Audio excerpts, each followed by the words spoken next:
This video will describe in detail a core component of the methodology I use in my theological work, as well as provide a standalone resource for anyone interested in Jacques Lacan's contribution to psychoanalytic theory, particularly as interpreted in the writings of the contemporary socialist philosopher Slavoj Žižek. Jacques Lacan's innovation within the larger psychoanalytic tradition is to address the manner in which the psychological ego, or self-conscious sense of being a distinct individual subject, is posited and constructed in terms of the larger socio-linguistic context which supervene upon it under the historical conditions of modern life. Lacan's work reboots Freud's Oedipal theory of the psyche as a theory of linguistic socialization, thereby staging what Slavoj Žižek describes as, quote, the materialist problematic of the traumatic cut, castration, which marks our entry into language, unquote.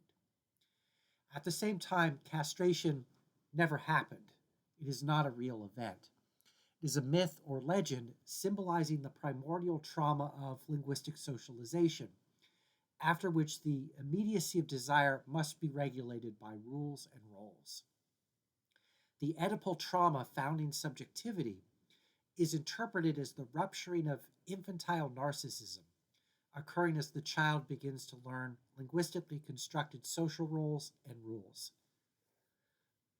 Lacan's structuralist theory of the subject offers a radical challenge to the Cartesian and Platonic traditions' concept of an internally unified soul or self as the essence of the human being.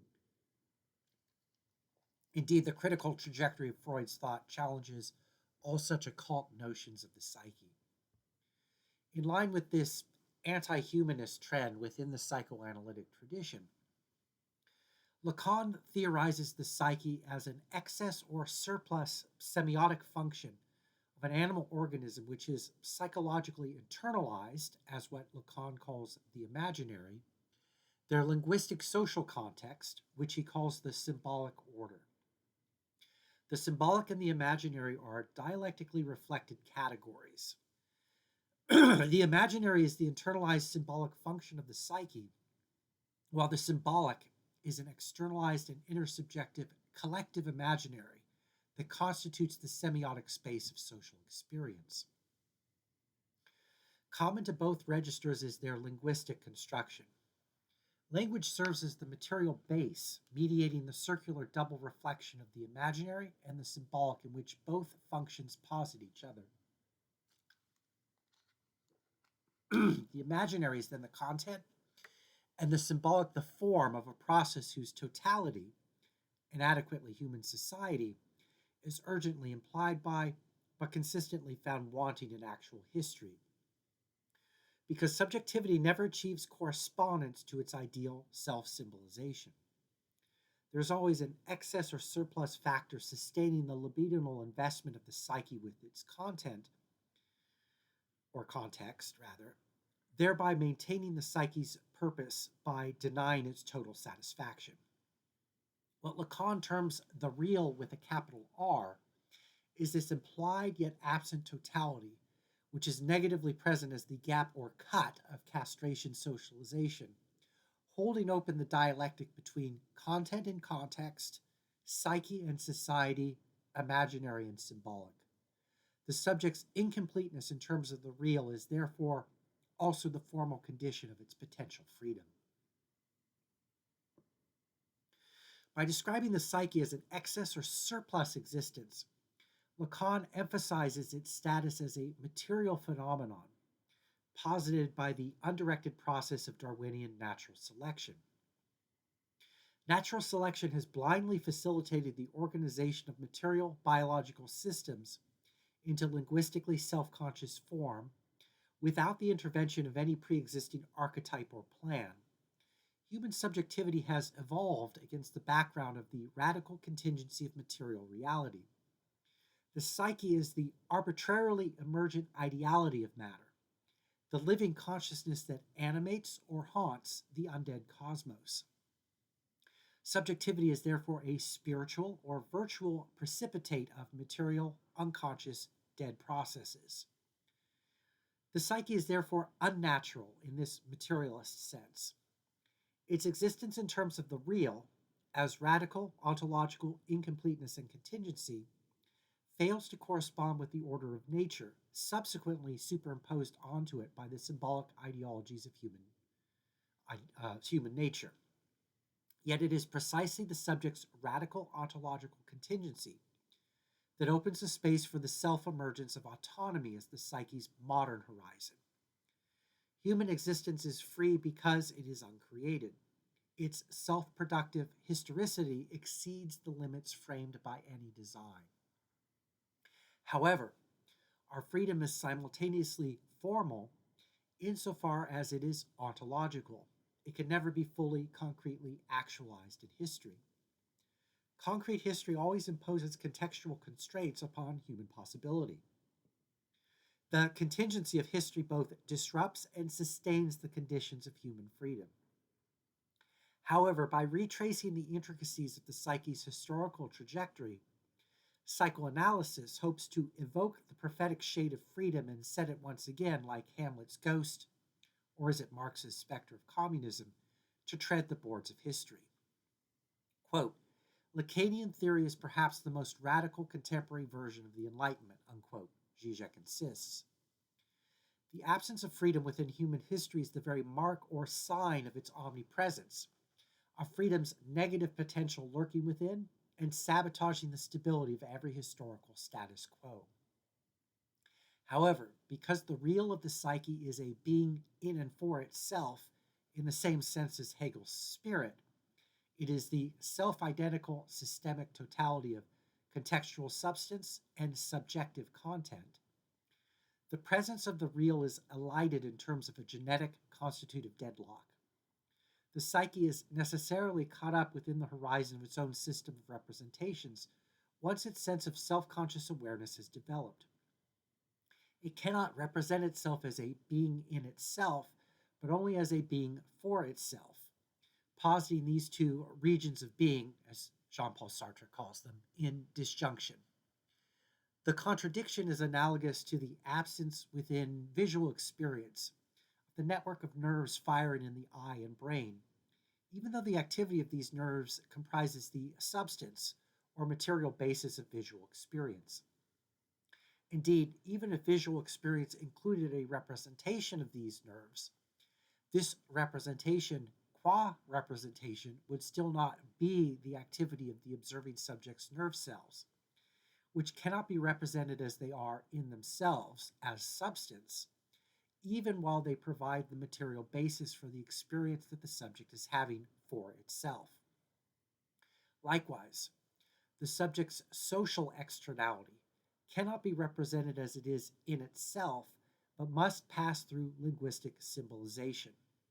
For example, contrary to the popular pretensions of humanistic pop psychology, the psyche has no emotionally immediate or intuitive access to truth or reality. For example, the somatic experience of being in one's body is inseparably suffused by the subject's affectivity and with it their ideology. Social contradictions cannot be objectively represented as they are in themselves because the representing subject has fallen into the frame of the representation. Their subjectivity is already constituted by the contents of the frame they only appear to stand outside of. Analogously, the real resists symbolization while simultaneously organizing the psychological structure of conscious experience. The result is that the real of the psyche, like the incarnated God of Christianity, falls into its own creation, the structure of representations, and dies or is negated therein. Or, rather, the real has already fallen into linguistic structure, which it has primordially haunted as its undead excess. The incapacity of the real to achieve actuality as a totality, to unify and resolve the gap between substance and subject, or symbolic and imaginary, means that the real with a capital R is paradoxically not real with a lowercase r. It resists and is excluded from representation, appearing within the psyche's system of representations only as a signifier, as the linguistic sign standing in for the absent real. For Lacan, the libidinal psychic economy structuring Oedipal subjectivity emerges from the psyche's failed attempts to symbolize the real. The ideologically privileged signifier of the real under the patriarchal symbolic order is the phallus, the symbol of paternal authority and fulfilled enjoyment. Libido formally names the psyche's founding desire, which can never be fulfilled, for the retrieval or repetition of a pre-Oedipal narcissism within the experience of the post-Oedipal psyche.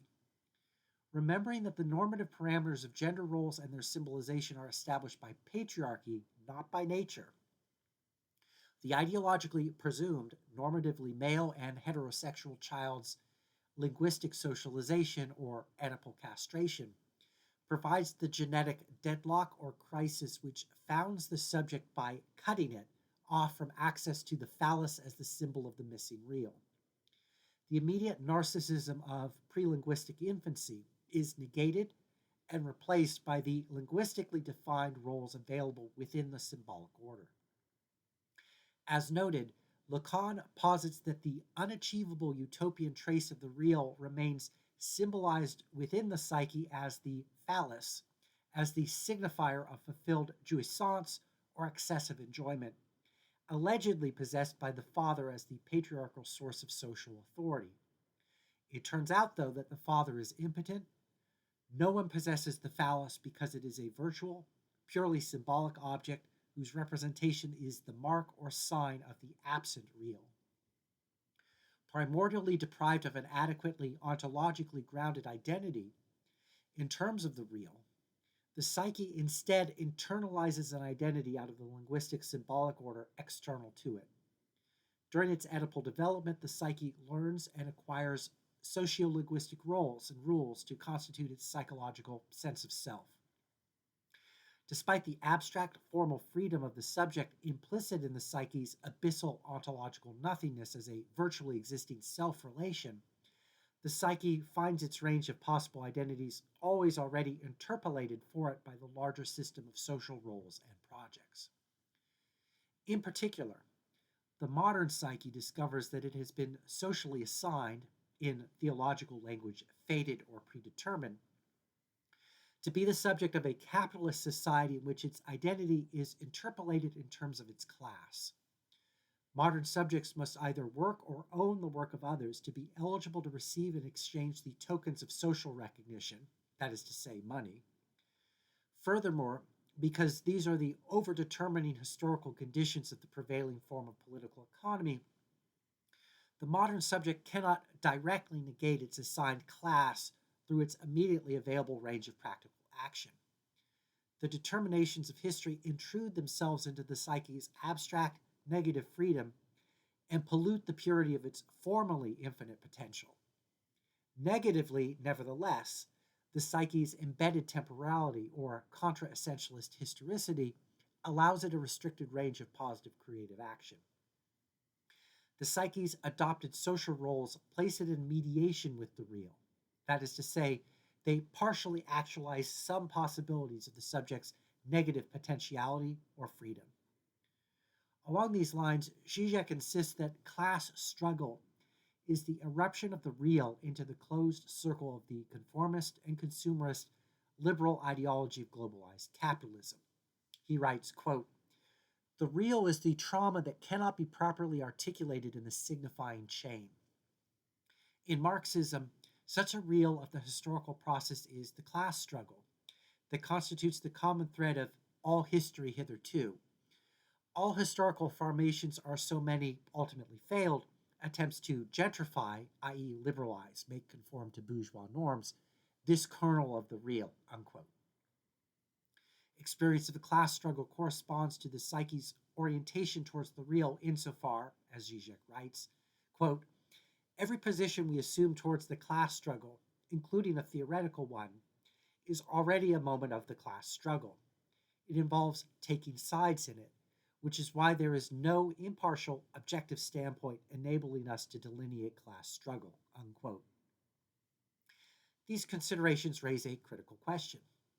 Since class struggle is an external social phenomenon unfolding outside the psyche's mental representations, how can it overlap with the real, insofar as the real has been defined as the internal, virtual, and unrealized totality of the psyche?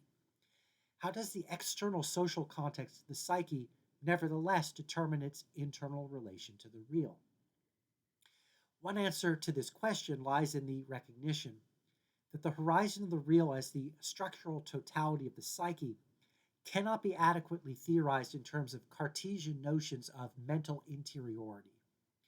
The subject is not an internal mental event occurring in ontological separation from the physically extended reality outside of its representations. The distinction between the mental and physical aspects of reality should not be thought of in terms of separated phenomenal domains. Rather, these two apparently phenomenologically distinct regions of being are robustly mediated with each other. In a dialectically reflected manner, the body is the mind, and the mind is the body. On one side, consciousness is the product of the brain's functioning, while on the other side, the form of the human body is adapted via natural selection to facilitate mentally purposive physical activity through having limbs, sense organs, etc. The opposed terms, mind and body, both presuppose and posit each other, having co-evolved conjoined as a physical human organism. Thinking is a physical, material activity of the body, as real as any of its biological functions. Thought does not occur in or constitute a second immaterial world above or behind the context of embodied history. The real, with a capital R, as the structural totality of the psyche, therefore, should be theorized as including its total causal context as a material historical event, including social factors such as class struggle. Along these lines, it should be stressed that the negative ontology of the real is consistently framed by Lacan in naturalized materialist terms. The real is not a supernatural process occurring in another world, nor is it the soul. Lacan and Žižek instead insist upon the materiality of the real, and their use of psychoanalysis seeks to constructively appropriate the legacy of traditional supernatural spirituality by reinscribing it as a discourse concerning the real. In other words, the ideologically constructed experience of the supernatural relates the subject to the real in a strictly material sense.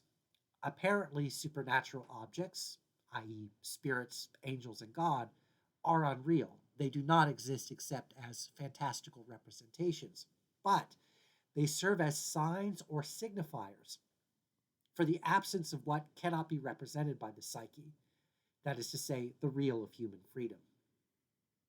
Self-consciousness is desire, Hegel declares in The Phenomenology of Spirit.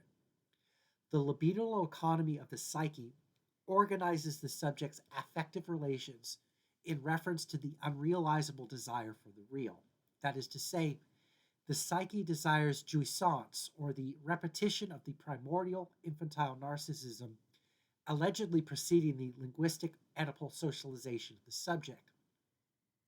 I write allegedly because pre-linguistic narcissism cannot be directly and immediately represented by a linguistically structured subject.